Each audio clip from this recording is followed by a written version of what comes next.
Band 30 Nifty expiry, bank Nifty expiry, monthly expiry ఉంది. So నేను ఇప్పుడు స్ట్రాడల్ వేసాను. నేను వెరీ రిస్కీ ట్రేడే. బికాజ్ ఏంటంటే నెక్స్ట్ ప్రీమియమ్స్ పీకే అయ్యే ఛాన్స్ ఉంటుంది, విక్స్ షూటప్ అయ్యే ఛాన్స్ ఉంటుంది. కాబట్టి నేను ఈ డెసిషన్ తీసుకున్నాను. బట్ ఇన్ రేంజ్ ఉండడానికి ట్రై చేస్తాను. బట్ ఇవాళ ప్రాఫిట్ అయితే బుక్ చేసుకున్నాను. 11,000 అలా వచ్చింది ప్రాఫిట్.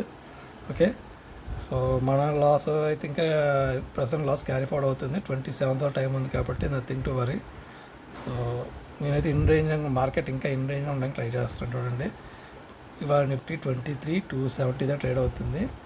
ఇప్పుడు నిఫ్టీ 22,552, 23,950 ఇన్ రేంజ్లోనే ఉండడానికి నేను మ్యాక్సిమం ట్రై చేస్తున్నాను నేను. సో పే ఆఫ్ గ్రాఫ్ కూడా చూపిస్తున్నాను నేను.